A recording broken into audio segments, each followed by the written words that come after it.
السلام عليكم ورحمة الله وبركاته.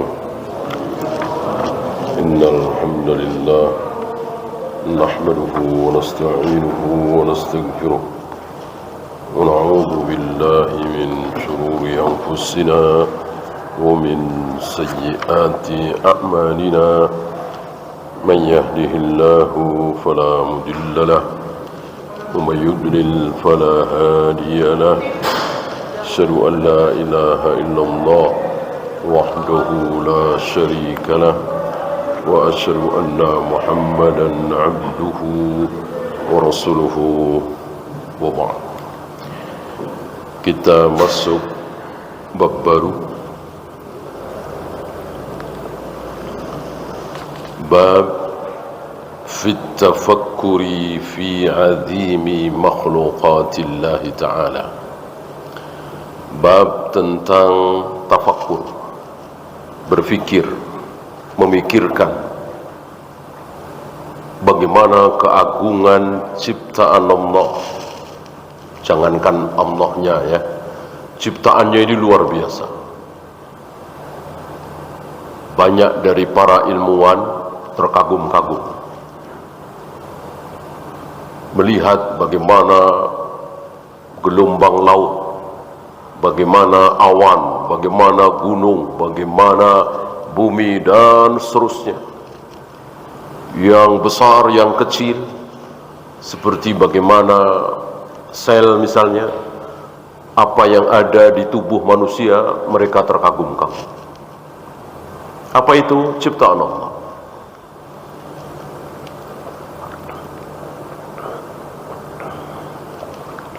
Akan dibahas di bab ini. Wa fana'id dunya, dan bahwa dunia ini fana. Apa fana? Apa fana? Tidak kekal, akan hancur pada satu saat. Entah berapa tahun lagi, berapa abad lagi, jagat raya alam semesta ini akan hancur, tidak bersisa. Walaupun batu kecil ikut hancur, nggak ada yang nggak hancur. Nanti akan diganti dengan alam yang kekal selama-lamanya. Tidak ada batas waktu akhir. Kalau kita mengatakan alam akhirat itu, surga dan neraka itu akan ada selama 1000 triliun abad. Nggak bisa kita bayangin ya. 1000 triliun abad, kayak apa itu? Tapi kekal nggak itu? 1000 triliun abad kekal nggak? Ya nggak kekal lah. Walaupun lamanya nggak bisa kita bayangkan, tapi pada satu ketika akan habis, akan selesai, akan musnah, akan berhenti. Ini tidak. Surga dan neraka tidak akan ada berhenti. Kekal selama-lamanya bersama dengan kekekalan Allah. Yang nikmat terus merasakan kenikmatannya selama-lamanya bersama Allah. Yang disiksa, diazab, orang-orang kafir akan terus diazab selama-lamanya bersama kekekalan Allah.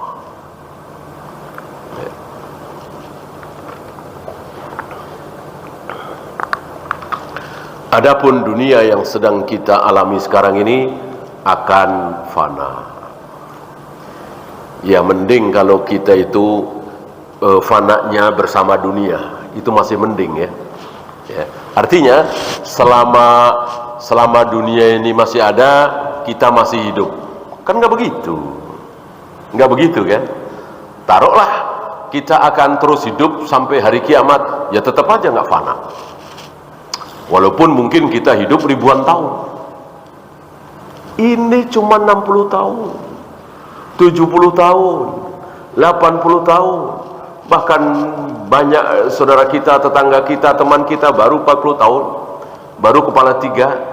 Ada yang baru di wisuda, ada yang baru masuk semester 1. Bahkan ada yang SMA, SMP mati tidak sedikit. Apalagi saudara-saudara kita di Palestina, anak-anak, bayi-bayi mendahului kita. Ya. Lalu apa yang menyebabkan kita mati-matian mencari dunia itu? Sementara keadaan seperti itu. Karir sedang nanjak-nanjaknya, mati. Nama sedang masyhur-masyhurnya, mati.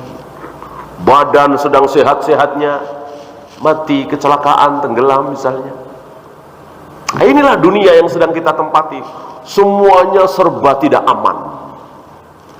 Semuanya serba tanda tanya. Apa aku masih hidup setelah di wisuda ini? Apa aku masih hidup setelah bulan madu ini? Setelah punya cucu ini? Nggak ada yang jamin. Ya. Maka antum jangan mau dibohong-bohongi setan, iblis yang berbicara lewat sebagian mulut manusia. Kami jamin invest di sini aman. Ini aman. Ya. Seolah dia seperti Tuhan menjamin keamanannya.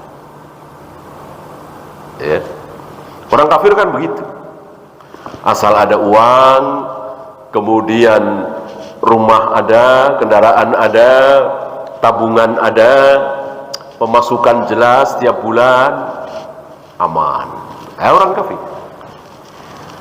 Para nabi, para rasul, manusia-manusia yang paling berilmu, tidak ada yang pernah merasa aman. Baik dalam urusan dunia, apalagi akhirat. Jangan dikira antum bahwa Nabi Ibrahim aman, nggak mungkin saya masuk neraka. Nabi Ismail, Nabi Musa, Nabi Yusuf, wah merasa aman, nggak mungkin disiksa di kubur. Justru mereka sangat takut. Sangat takut. Orang semakin soleh, semakin baik, semakin takut kepada Allah, semakin takut terhadap azab. Tidak merasa aman. Nah sebaliknya, insyaallah antum tahu yang paling merasa aman dari azab Allah siapa? Fir'aun, Abu Jahal, Abu Lahab, orang-orang Yahudi merasa aman dari azab Allah. Sebaliknya orang-orang saleh, orang-orang baik, orang-orang taat, para nabi, para rasul, para sahabat, para tabi'in, justru mereka merasa takut. Lihat Nabi alaihi salatu wassalam, gemetar beliau saat terutama qiyamul lail, ya, dalam salat membaca ayat-ayat yang mengkisahkan tentang neraka, tentang adab kubur. Terdengar suara tangisan beliau, kata Aisyah, seperti suara air yang mendidih. Kira-kira seperti itu suara tangisan beliau.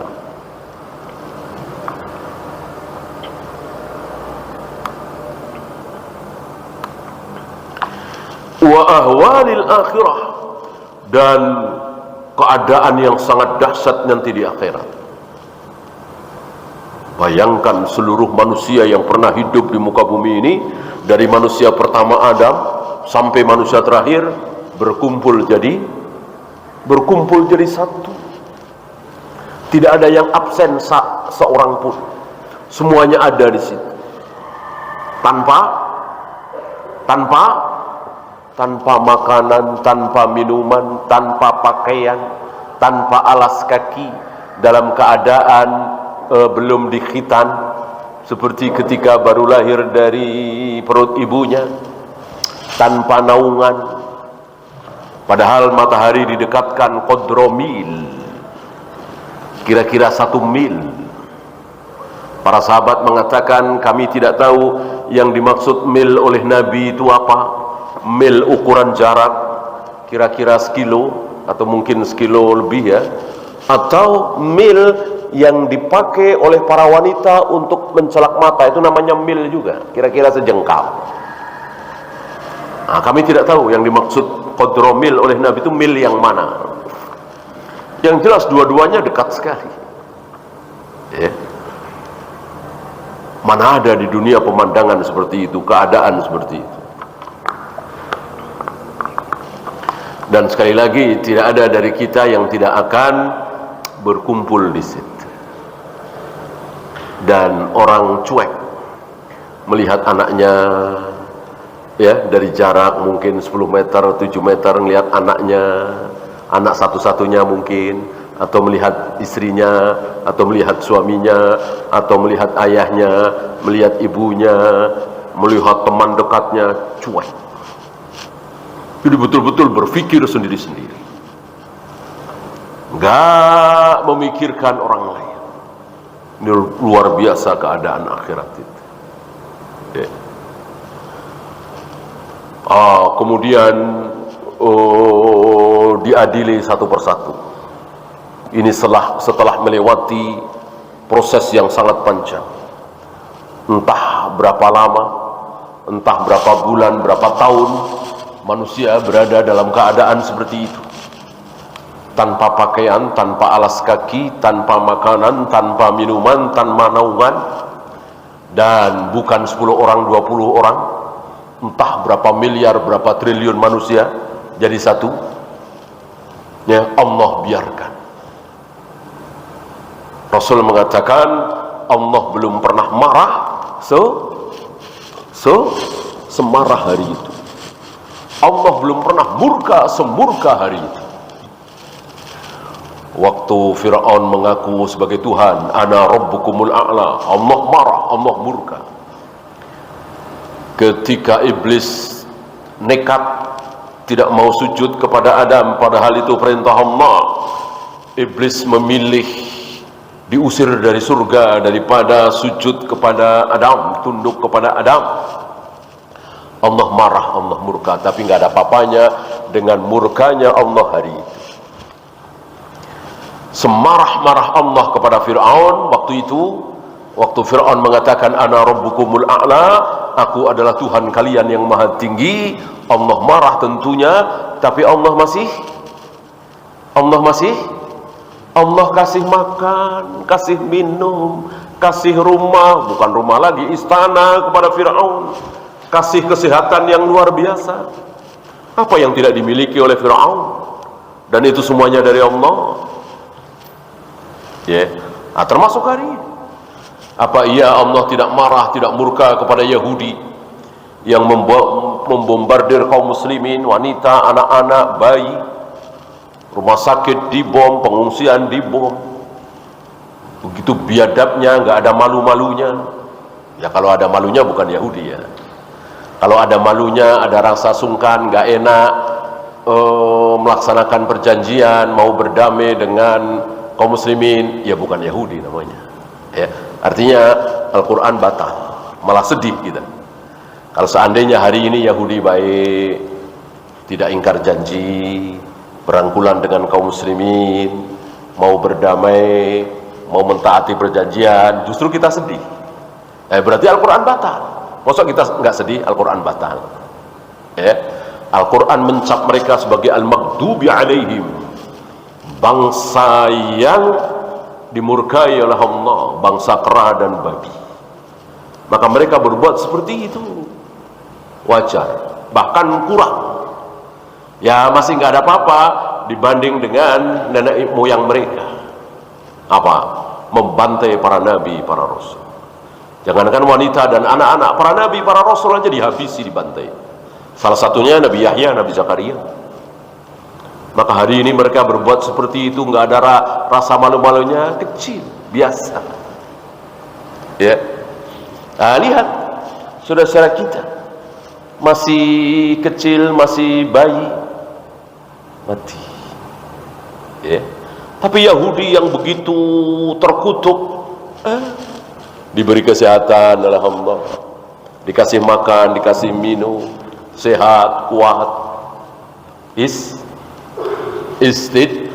istidraj. Nanti boro-boro makan minum setetes air saja Allah nggak kasih.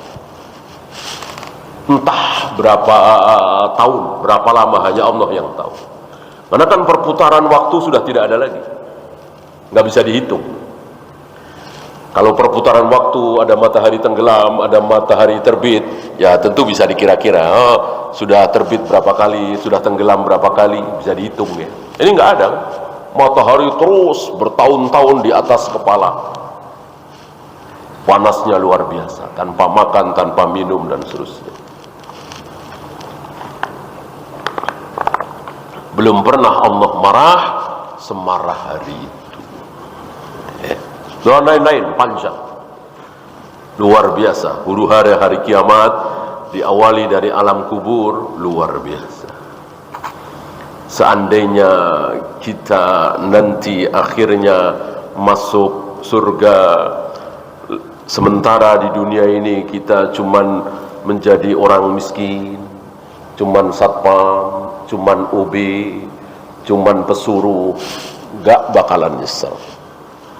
Gak bakalan nyesel.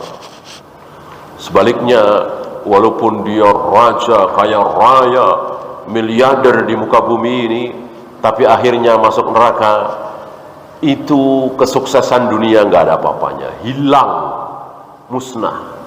Masih ingat orang yang dicelupkan ke dalam neraka kan? Untuk selamanya, Allah coba dulu satu celupan, sibghah, dicelupkan dulu, dan dia min as'adin nas fid dunya. Dia adalah sukses manusia di muka bumi, paling kaya, paling sukses, paling berhasil, paling terkenal, dan seterusnya. Ya, dari kecil mungkin anak raja. Mana ada anak raja yang menderita prihatin, ya kan? Raja besar. Begitu dewasa dia jadi raja juga, misalnya. Nah, begitu mati karena dia kafir, misalnya, dia disiksa. Sebelum disiksa untuk selama-lamanya, Allah coba dulu satu celupan. Setelah Allah coba satu celupan, Allah angkat lagi, Allah bertanya kepada dia, pernahkah engkau merasakan nikmat semenjak aku ciptakan engkau keluar dari perut ibumu sampai detik ini? Pernahkah engkau merasa senang, merasa bahagia, merasa nikmat? Dijawab, belum ya Allah. Aku belum pernah merasakan nikmat lezat sedetik pun. Ya, apakah dia bohong? Enggak bohong, tapi lupa. Jadi kenikmatan, kelezatan, kesuksesan yang dia nikmati selama hidup di muka bumi itu hilang, musnah, hanya gara-gara dicelupkan ke neraka sedetik, sesaat. Gimana 2 detik, gimana sehari, gimana setahun, gimana selama-lamanya. Betapa tidak ada harganya kenikmatan di muka bumi.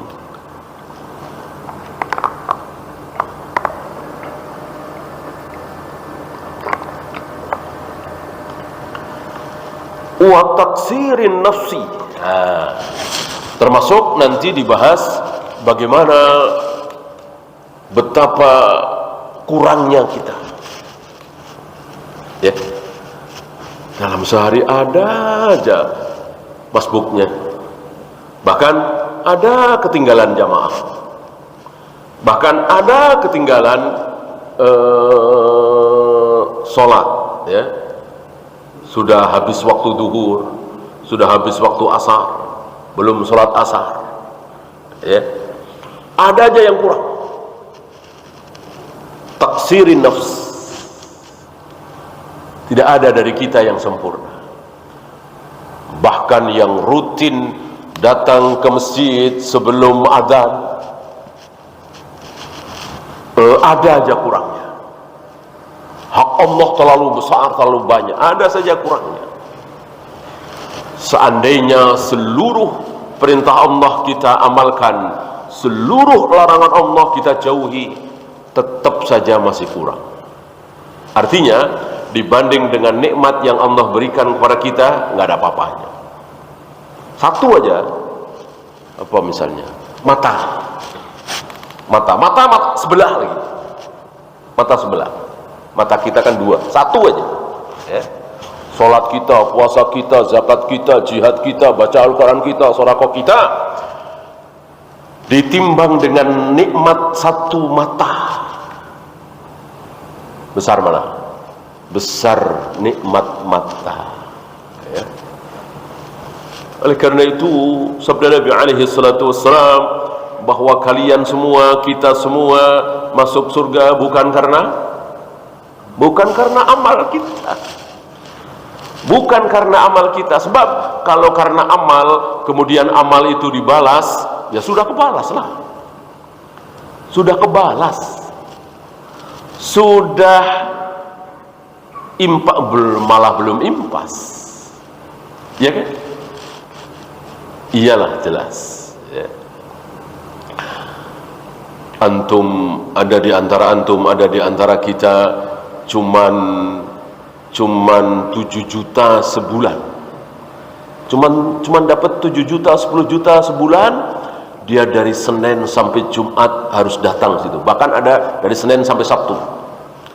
Dari pagi sampai sore, ada yang sampai malam. Dapatnya berapa?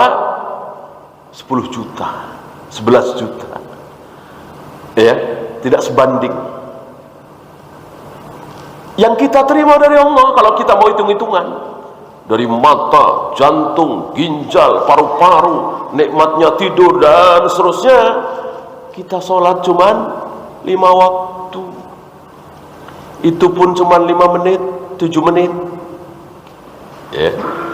Maka ketika kita tambah dengan yang lain, masih belum kebayang. Maka jangan pernah beranggapan, apalagi meyakini saya masuk surga karena amal saya. Jangan. Ya. Oleh karena itu surga itu perlu diminta. Jangan sombong, saya sudah sholat, saya sudah puasa, saya jauh dari zina, khamr, judi, ya pastilah masuk surga. Sombong. Jadi seolah surga itu imbalan dari Allah, seperti gaji 7 juta, 10 juta tadi. Enggak. Ya. Jadi kita semua insya Allah masuk surga bukan karena amal kita, tapi karena rahmat Allah, kasih sayang Allah. Dan kita meminta. Seluruh para nabi, para rasul minta dimasukkan ke dalam surga, karena mereka nggak sombong, bukan nagih. Minta bukan nagih. Ya Allahumma inni as'alukal jannah wa a'udzu bika minan nar. Allahumma inni as'alukal jannah wa a'udzu bika minan nar. Allahumma inni as'alukal jannah wa a'udzu bika minan nar. Detik itu surga pun berdoa, neraka pun berdoa. Jadi kalau kita minta surga 3 kali, Allahumma inni as'alukal jannah, Allahumma inni as'alukal jannah, Allahumma inni as'alukal, ya Allah, masukkan aku ke dalam surgamu, masukkan aku ke dalam surgamu 3 kali. Detik itu surga pun berdoa, ya Allah, masukkan dia ke dalam diriku sekali.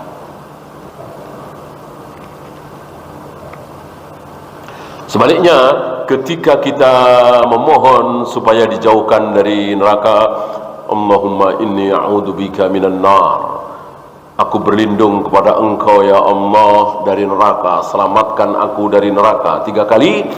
Maka detik itu neraka berdoa kepada Allah sekali, ya Allah, jauhkan dia dariku. Ya.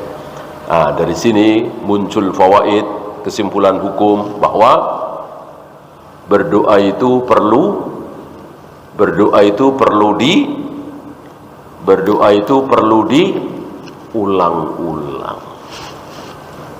diulang-ulang. Jadi betul-betul kita minta, memohon, merengek. Jangan sombong.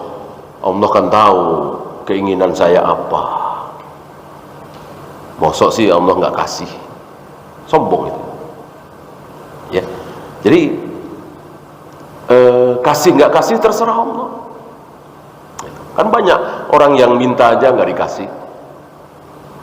Ya maksud antum nggak tahu sih, orang-orang kafir itu kan minta petunjuk. Ya, nggak usah orang kafir, orang Islam. Ya Allah, berikan aku hidayah, ya Allah, berikan aku petunjuk, ya Allah, berikan aku hidayah, ya Allah, berikan aku petunjuk. dalam doanya kan, Allahumma hdini misalnya. Dia ngaji ke sana, ngaji kemari, ngaji ke sana, ngaji kemari. Ilmu belum begitu kuat. Ketemu sama orang Ahmadiyah misalnya. Atau ketemu sama orang Syiah Rafidhah misalnya. Dia pintar ngomong.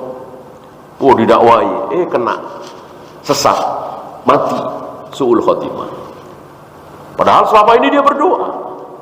Ini menunjukkan berdoa itu bisa dikabulkan oleh Allah, bisa tidak. Ya namanya juga berdoa. Kalau minta sesuatu pasti dikasih, ya bukan berdoa namanya. Ya, mesen misalnya kan. Berdoa itu ya betul-betul memohon, merengek.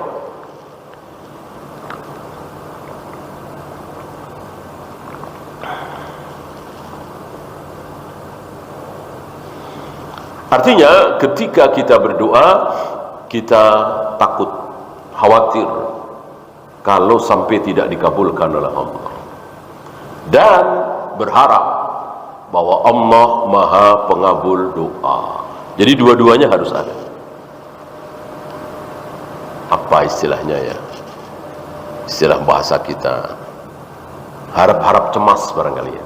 Jadi harapan ada, tapi kecemasan ada. Harus bercampur di diri kita. Istilahnya khauf dan roja. Ada ketakutan, ada harapan. Ya.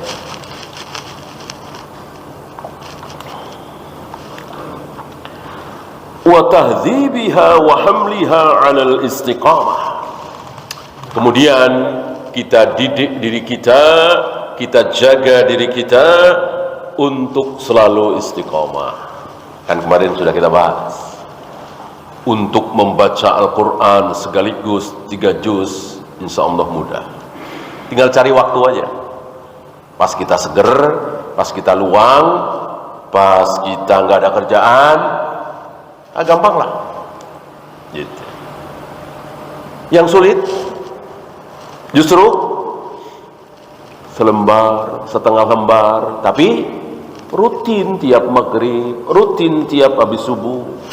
Justru itu yang sulit. Istiqomah. Adapun sekaligus banyak, mudah.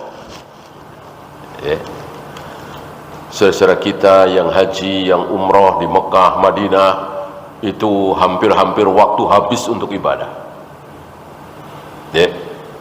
Jam 11 kurang, wah udah siap-siap ke masjid salat duhur. Jam 2:30 udah siap-siap ke masjid untuk jamaah salat asar.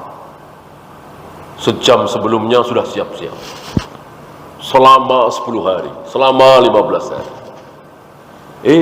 Begitu pulang ke Jakarta, ke Bandung, ke Surabaya, keadaannya jauh berbeda. Tentu bukan begitu. Bukan begitu cara beragama itu. Ya. Madawamal abdu wa in qalla. Langgeng, istiqomah, rutin, walaupun sedikit.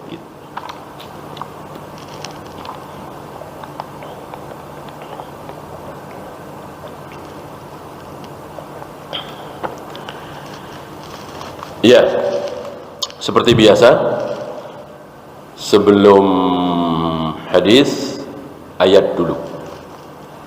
Ini bukan berarti bahwa Al-Quran nomor 1, hadis nomor 2. Al-Quran yang paling besar, hadis kurang begitu besar. Hadis penting, Al-Quran lebih penting. Hadis besar, Al-Quran lebih besar. Betul? Salah. Salah, ya. Al-Quran dan hadis dua-duanya besar, dua-duanya penting. Gak ada nomor 1, nomor 2. Kenapa? Sama-sama dari Allah. Sama-sama dari Allah. Ya, antum kira hadis itu karangan Nabi? Olah fikir Nabi? Hasil renungan Nabi? Tidak. Hadis itu ucapan Allah, firman Allah lewat lisan Nabi. Itu kan beliau dapat wahyu. Ya. Ketika beliau mengatakan yafirru syaitan minal baiti alladhi tuqra'u fihi suratul Baqarah. Setan itu akan lari dari rumah yang dibacakan surat Al-Baqarah. Beliau ngomong seperti ini karena beliau bikin tajrib, mujarabat, praktek. Enggak.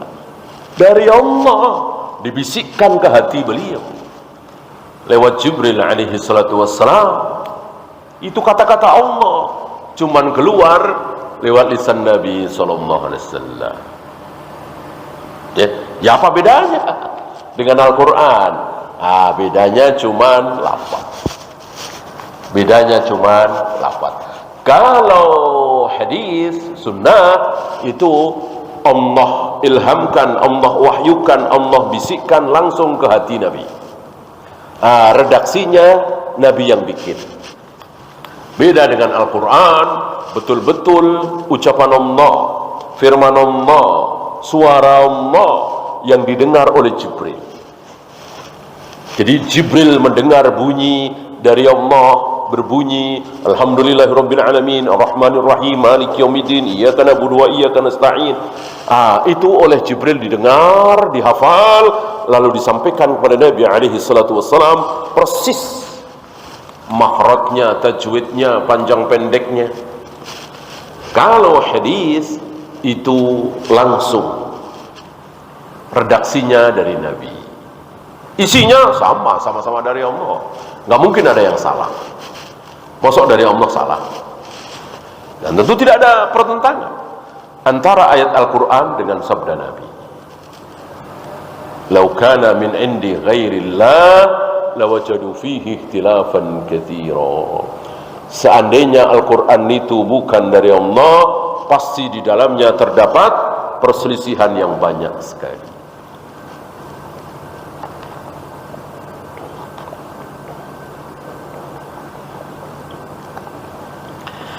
Ya, saya bacakan yang pertama. Beliau bawakan surat Saba ayat 46.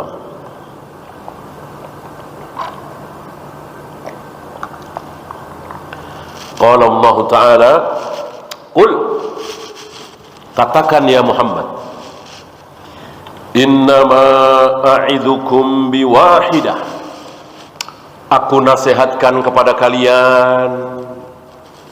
Yang disuruh ngomong begini siapa? Rasulullah. Rasulullah suruh ngomong sama siapa? A'idhukum, innama a'idhukum biwahidah, aku nasihatkan kepada kalian. Kalian sini siapa? Abu Jahal, Abu Lahab, Abu Sufyan, waktu itu masih kafir, dan umumnya kafir Quraisy. Beliau disuruh oleh Allah untuk menyampaikan kepada Abu Jahal, Abu Lahab, kafir Quraisy, a'idhukum biwahidah, aku nasihatkan satu hal. Satu. Ya. Oleh karena itu sunnah ketika kita menasihati, apalagi berpesan, jangan banyak-banyak. Wasiat gitu, misalnya dirasa kita mau meninggal karena sudah tua atau memang sudah divonis dokter penyakit nggak mungkin sembuh, kita meninggalkan wasiat supaya anak-anak kita menjadi baik. Jangan banyak-banyak. Ya, jangan sampai belasan poin, puluhan poin, nggak mengena. Satu aja, atau mungkin dua, atau mungkin tiga lah. Nah, ingat tiga hal. Ingat tiga hal.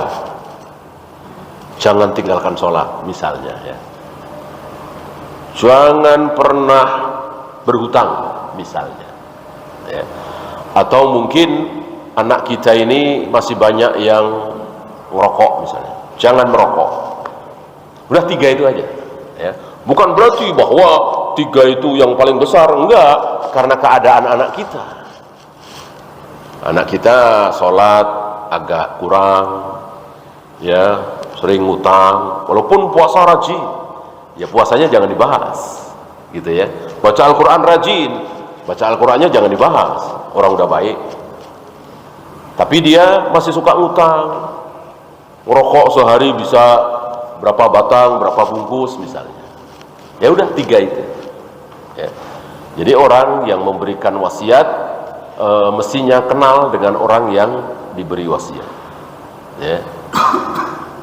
Nggak lama kita meninggal, seminggu atau 5 hari kemudian kita meninggal. Insya Allah diingat-ingat itu pesan kita. Ya, walaupun dia pingin sekali ngerokok, dia ingat wasiat ayahnya, ibunya 3 hari, 4 hari sebelum meninggal. Gitu ya. Ini gunanya wasiat.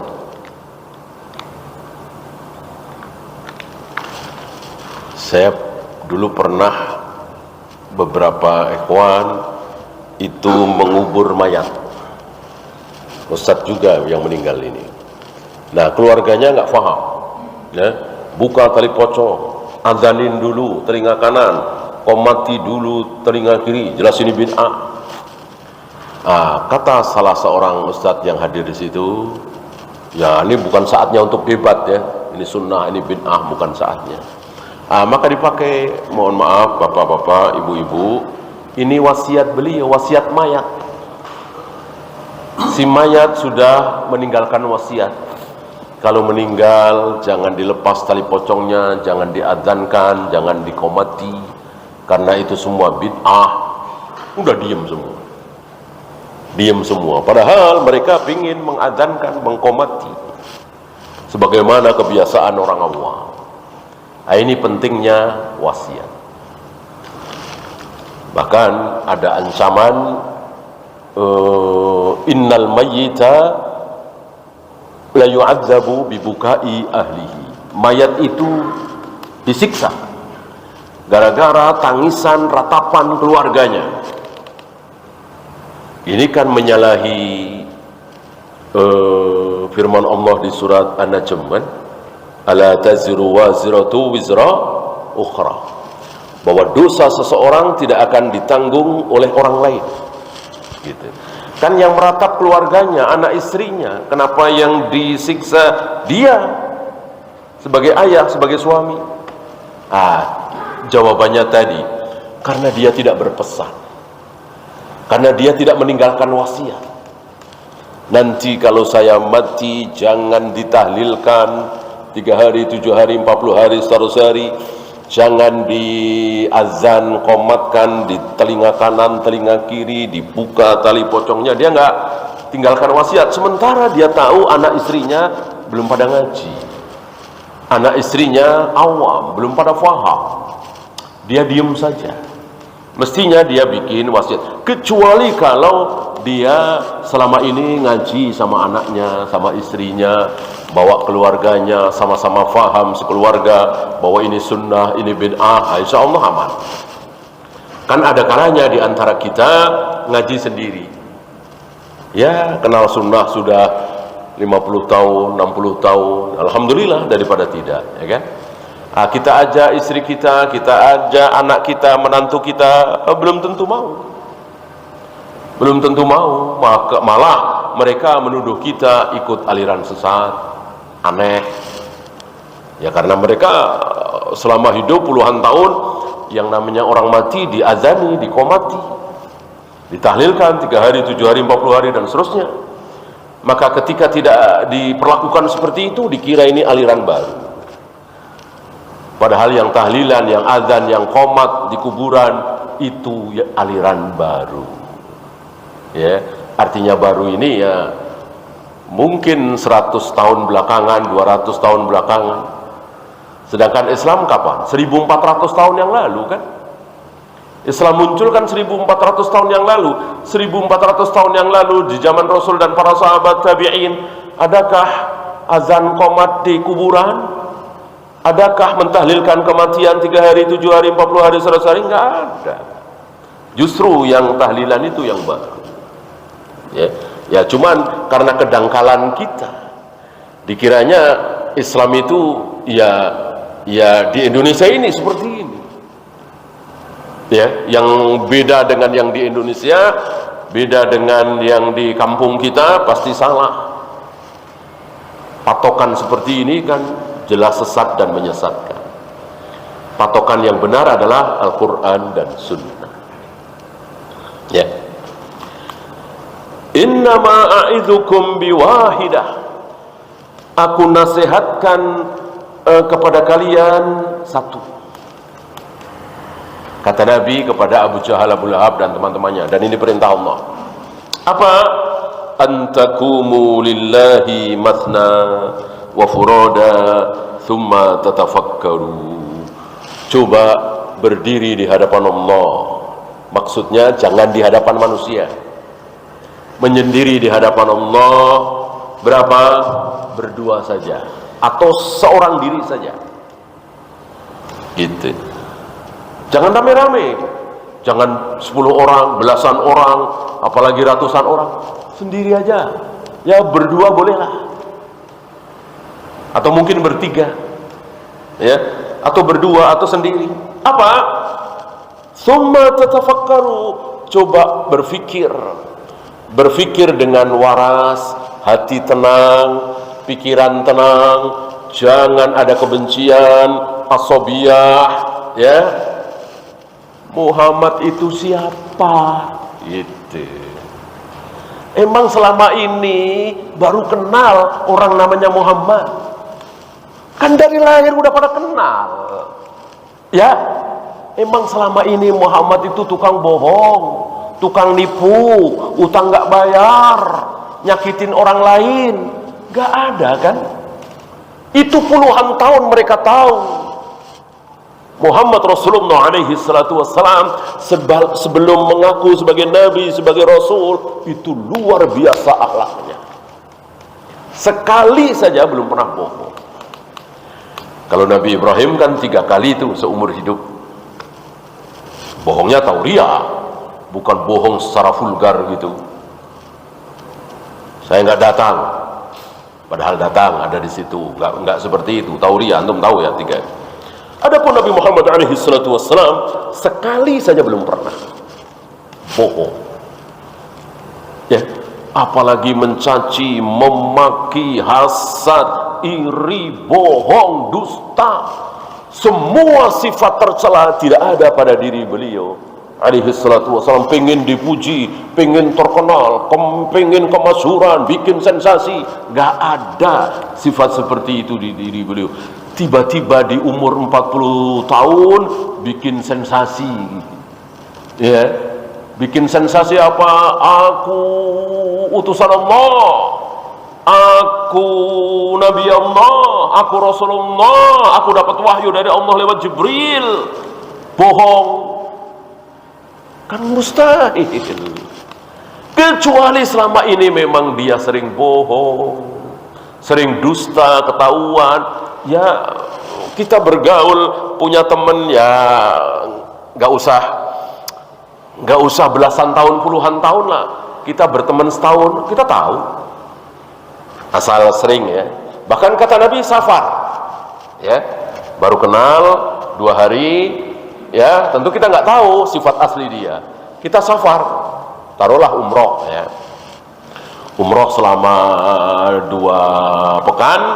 Bareng sama dia, satu pesawat, satu hotel, ya tawaf bareng, sa'i bareng, naik bus bareng. Cuma 2 pekan, kita tahu akhlak dia.